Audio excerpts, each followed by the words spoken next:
A operação contra o Comando Vermelho no Rio segue repercutindo no cenário político. O governo de Lula tenta reforçar o discurso de combate ao crime organizado. A atuação do Planalto. 10 anos cabem em uma linha do tempo. Gente. Bom, estou de volta, a gente falando sobre a operação do Rio de Janeiro, falando sobre a área política. Essa reação da operação gerou questionamentos e virou munição para governadores e parlamentares de oposição. A pressão fez Lula intensificar gestos e anúncios na tentativa de mostrar reação. Diante disso, governadores da direita de 6 estados brasileiros se reuniram ontem para criar um grupo integrado de combate ao crime organizado. Em princípio, sem a participação do governo federal, que foi chamado de Consórcio da Paz. A oposição está de olho na presidência da CPI do crime organizado, iniciativa oficializada pelo presidente do Senado, Davi Alcolumbre. Assuntos para a gente debater agora com a repórter Marília Ribeiro. Marília, muito boa tarde, bem-vinda. Oi, Neila, muito obrigada. Boa tarde a você, a todos que nos acompanham aqui no Contexto Metrópolis nesta sexta-feira. Hoje eu estou aqui no Palácio do Planalto, Neila, justamente para a gente continuar repercutindo toda essa mega operação que acabou também respingando aqui em Brasília, e isso devido aos poderes. Neila, a gente vai falar um pouquinho agora sobre essa reunião dos governadores que aconteceu no final do dia de ontem, quinta-feira. Nós tivemos 6 governadores ali, também a presença da vice-governadora do Distrito Federal, Celina Leão, entre os governadores, além da vice do DF, nós tivemos Ronaldo Caiado, de Goiás, Jorginho Melo, de Santa Catarina e Romeu Zema, de Minas Gerais. De acordo com os governadores que participaram, eles foram lá prestar toda a sua solidariedade ao governador do Rio de Janeiro, Cláudio Castro, também às forças de segurança, e dali, então, eles anunciaram o Consórcio da Paz, onde fazem parte esses governadores, mas eles também disseram que devem convidar outros chefes do executivo dos estados. Eles acreditam que todos os estados, mais o Distrito Federal, devam fazer parte do Consórcio da Paz, e dessa forma envolvendo apenas os entes federativos, sem a presença da União. O governador do Rio de Janeiro, Cláudio Castro, no final fez uma coletiva ali com todos os governadores que participaram dessa reunião e explicou como é que vai funcionar esse consórcio, o que ele aguarda para esses próximos dias. E a gente tem esse trechinho da fala de Cláudio Castro para acompanhar.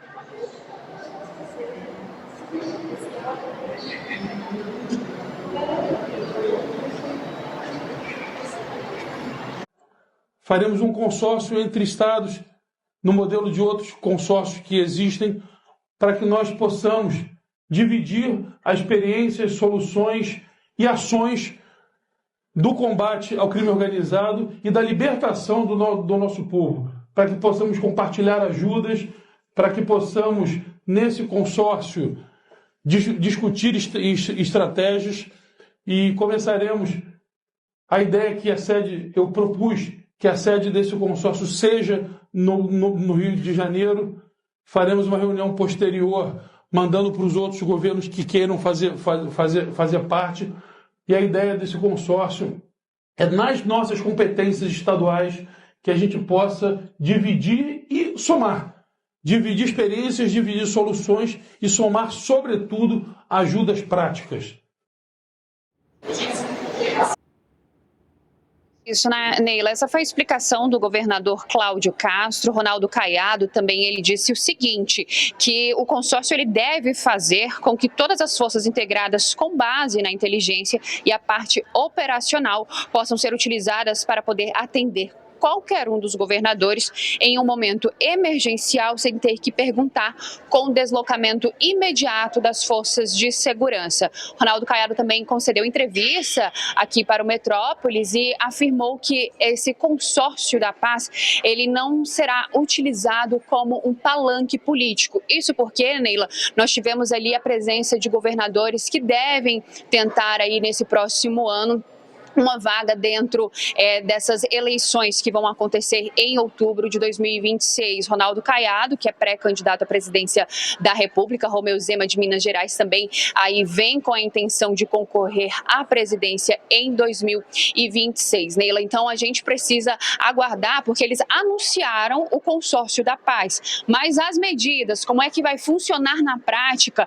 os governadores ainda não esclareceram, mas disseram que nos próximos dias isso venha acontecer. Neila, para a gente poder finalizar essa parte dessa reunião, ainda durante esse encontro, Cláudio Castro lembrou que o ministro do Supremo Tribunal Federal, Alexandre de Moraes, ele vai estar lá no Rio de Janeiro na próxima segunda-feira, onde ele vai se reunir com Cláudio Castro e também com representantes da segurança pública lá do estado, isso para poder prestar esclarecimentos de como foi feita essa mega operação na última terça-feira, qual é a quantidade de homens que foram utilizados, armamentos e como essa operação acabou acontecendo, todo o seu planejamento até a sua execução. Então, na próxima segunda-feira, a partir das 11 horas da manhã, o ministro Alexandre de Moraes do STF deve comparecer ao Rio de Janeiro para poder colher esses esclarecimentos. Isso aconteceu, Neila, por conta da ADPF das favelas que está lá no Supremo Tribunal Federal.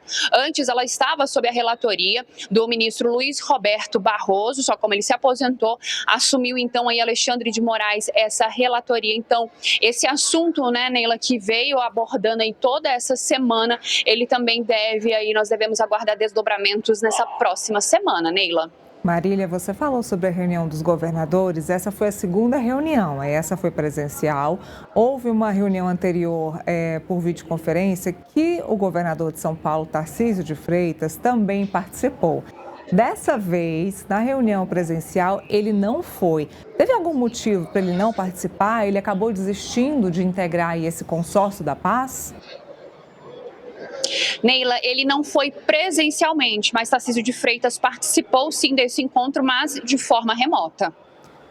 Marília, assunto também para o Congresso Nacional. Agora, todo mundo quer pegar um pouquinho do assunto para si, né? Assunto do povo é assunto da Câmara, assunto do povo é assunto do Senado. Então, agora temos uma CPI que foi anunciada pelo presidente do Senado, Davi Alcolumbre. Houve a lei que foi sancionada ontem, de autoria do Sérgio Moro, sancionada pelo presidente Lula. O presidente da Câmara, Hugo Mota, também quer correr com a aprovação da PEC da Segurança Pública dentro da Câmara dos Deputados. A gente tem mais algum avanço sobre segurança dentro do Congresso?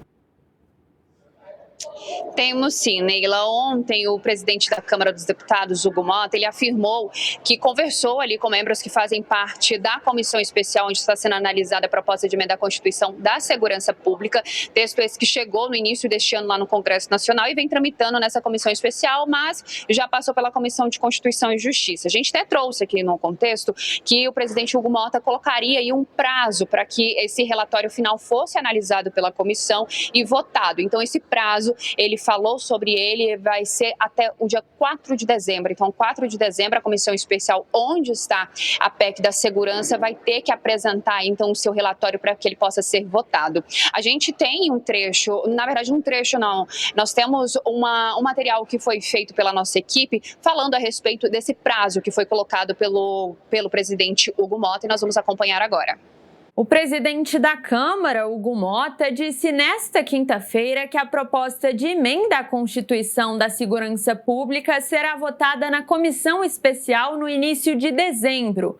A mega operação no Rio de Janeiro, que deixou mais de 100 mortos nesta semana, reacendeu o debate sobre a proposta. Ao Metrópolis, o relator, deputado Mendonça Filho, afirmou que não há entraves em relação ao texto e que deve apresentar um novo relatório na segunda quinzena de novembro. Mota já tinha confirmado que, após a aprovação na comissão, o texto seria levado ao plenário e, em seguida, encaminhado ao Senado. A PEC da Segurança foi aprovada pela Comissão de Constituição e Justiça da Câmara em 15 de julho. O projeto é uma das prioridades do ministro da Justiça, Ricardo Lewandowski, e do governo do presidente Lula. Inicialmente, o texto enfrentou resistências de alguns governadores.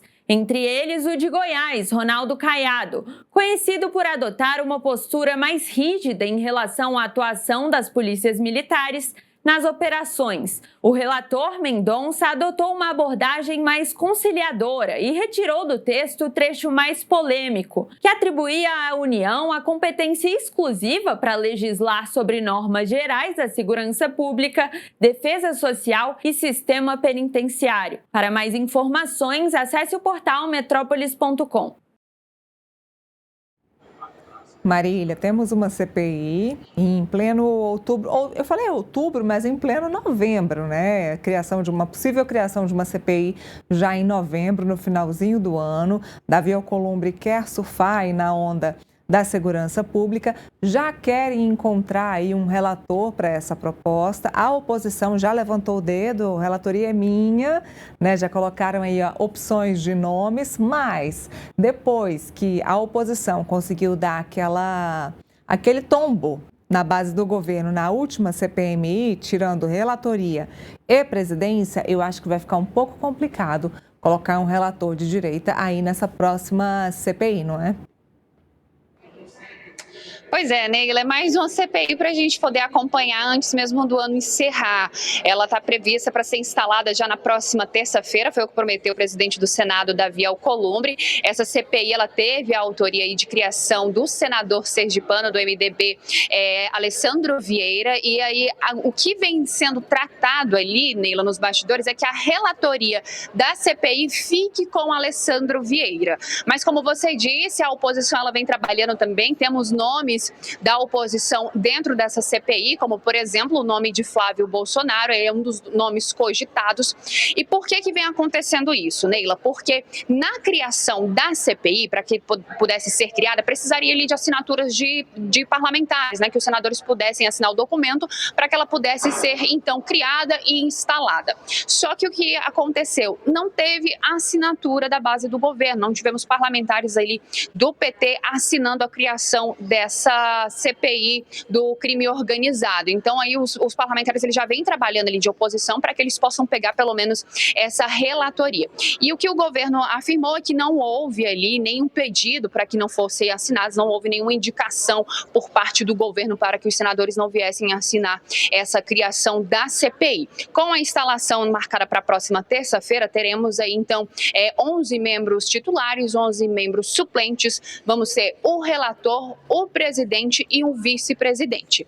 Para a relatoria, tem o nome que vem sendo mais ventilado aí é do senador Alessandro Vieira, e para a presidência, Fabiano Contarato. Isso aí porque o governo vem trabalhando para ter esse nome indicado. Como você disse, Neila, tudo pode acontecer, não tem como de fato a gente confirmar que esses nomes que serão aí, que vão ocupar esses cargos, isso vem justamente por conta da CPMI do INSS, que ele já tinha dado como certo ali as indicações de Davi Alcolumbre e também de Hugo Mota, mas em uma articulação feita pela oposição, eles acabaram derrubando todos esses cargos que foram indicados. Então, na terça-feira, existe essa previsão da instalação da CPI. Como você disse, o presidente Davi Alcolumbre também veio nessa levada por conta dessa mega operação que aconteceu na última terça-feira, mas não só ele, Neila, outros parlamentares também, temos vários parlamentares. Isso porque essa pauta segurança pública, ela vai, de fato, pautar muito 2026 com a proximidade das eleições.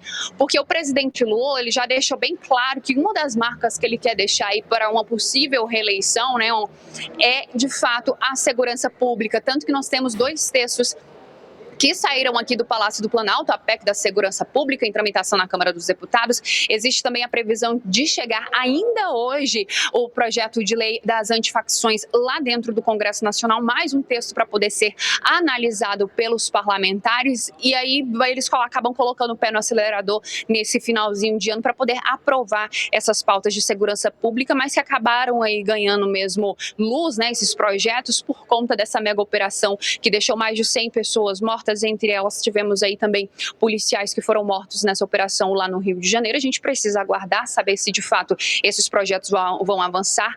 Ontem, os parlamentares que participaram da reunião de líderes disse que nessa semana o foco, nessa próxima semana, o foco será segurança pública e projetos voltados para o meio ambiente, isso por conta da proximidade da COP30, Neila.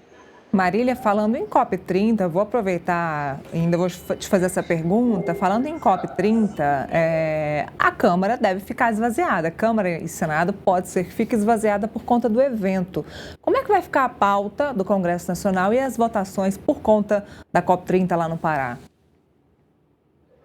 Neila, nessa próxima semana, comecinho ali de novembro, a princípio, as sessões elas vão acontecer de forma presencial. Já na semana seguinte, ali pela semana do dia 10, dia 11, onde vai acontecer aquele grande evento da COP30, deve ser remotamente a presença dos parlamentares. Isso porque nós vamos ter muitos parlamentares presentes ali na COP30, parlamentares do Norte, do Nordeste, que são envolvidos nessa área ambiental e até mesmo aqueles que não estão envolvidos na área ambiental, porque o mundo vai estar de olho na COP30 que acontece aqui no Brasil. Isso porque vão sair diversas definições em torno ali em questões voltadas para o meio ambiente, Neila. Olha, e se eu não me engano, semana que vem também, talvez seja pautada aí a questão da isenção do imposto de renda no Senado, até porque agora eles querem deixar essa questão da isenção do imposto de renda para quem ganha até R$5.000 ad eterno, ou seja, sem um prazo determinado, porque haveria um prazo determinado para essa isenção,